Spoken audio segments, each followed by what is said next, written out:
Olá! Já parou para pensar como é que a gente sabe se a economia de um país está indo bem ou se, de repente, ela está precisando de um médico? Pois é exatamente isso que a gente vai desvendar hoje. Como fazer um verdadeiro check-up na saúde econômica de uma nação. Essa é a grande pergunta, né? A economia, olha só, é quase como uma pessoa. Ela tem sinais vitais que mostram se tudo está funcionando direitinho. E entender esses sinais é o primeiro passo para a gente saber para onde as coisas estão caminhando. Então, o nosso roteiro de hoje vai ser bem direto. Primeiro, vamos entender o que é essa tal de saúde econômica. Depois, vamos aprender a ler os sinais vitais.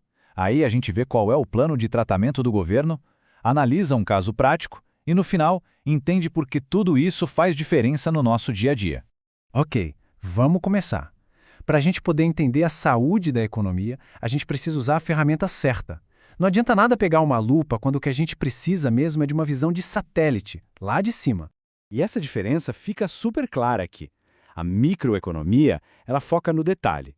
O preço do pãozinho na padaria, a produção de uma única fábrica, sabe? Já a macroeconomia, que é o nosso papo hoje, ela olha o todo, a foto completa.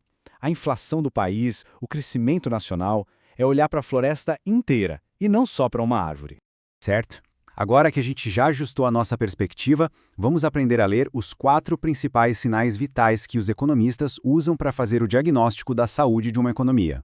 O primeiro e o mais famoso de todos é o PIB.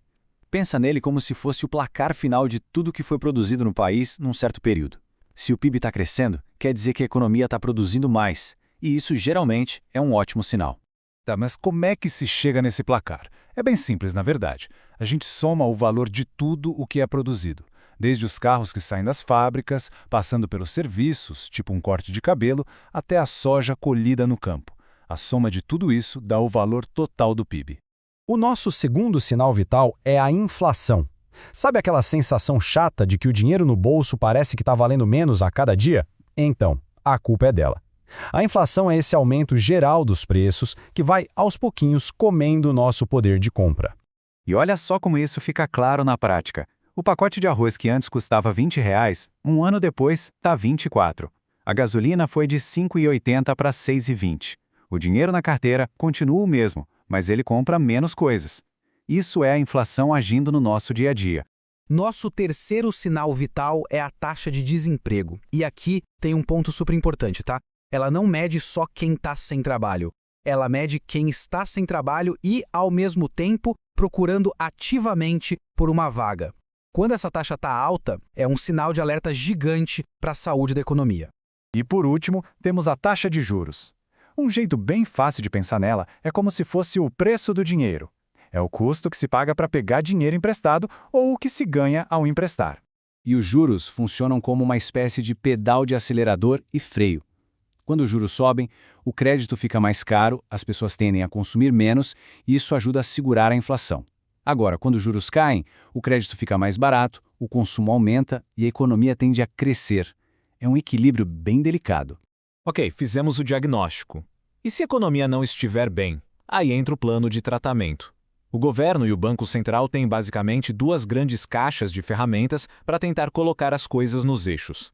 A primeira ferramenta é a política fiscal. Isso tem a ver com as decisões do governo sobre impostos e principalmente sobre como gastar o dinheiro público. Por exemplo, quando o governo investe em obras de infraestrutura, ele injeta dinheiro na economia, o que gera empregos e faz a roda girar.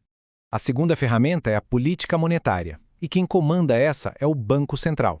O foco aqui é controlar a quantidade de dinheiro circulando na economia. A principal alavanca para isso é a famosa taxa Selic. Subindo a Selic, o crédito fica mais caro, a economia dá uma freada e a inflação tende a ser controlada. O dilema é que juros muito altos podem segurar o crescimento e aumentar o desemprego. É uma eterna busca por equilíbrio. Para a gente amarrar todas essas pontas, vamos ver um estudo de caso bem rapidinho. Vamos ver como o diagnóstico e o tratamento funcionam juntos na vida real. Então imagine este cenário. O diagnóstico mostra que a inflação está fora de controle, o desemprego só aumenta e as empresas estão vendendo cada vez menos. Claramente, são sintomas de uma economia que precisa de cuidados. E aí, qual seria o tratamento? Bom, o Banco Central pode diminuir os juros para deixar o crédito mais barato e estimular o consumo. Ao mesmo tempo, o governo pode usar a política fiscal, investindo em obras públicas para gerar novos empregos. A ideia é que essa combinação de ações ajude a reanimar a economia. E agora a gente chega na parte final, que talvez seja a mais importante de todas. Afinal, por que se dar ao trabalho de entender tudo isso? Como esse check-up macroeconômico mexe com a vida de todo mundo? A questão central é a seguinte: entender esses conceitos básicos nos dá uma visão mais crítica, permite que a gente leia as notícias com outros olhos, entenda melhor as decisões do governo e, o mais importante, tenha uma noção mais clara da realidade econômica que impacta diretamente nossa vida, nosso emprego, nosso futuro. E para fechar, fica uma reflexão. Com essas ferramentas que a gente viu hoje em mãos, se a gente olhar para os indicadores atuais de um país, qual seria o diagnóstico? O que essa análise pode nos dizer sobre o momento econômico que estamos vivendo? A resposta para essa pergunta começa com o conhecimento que a gente acabou de explorar.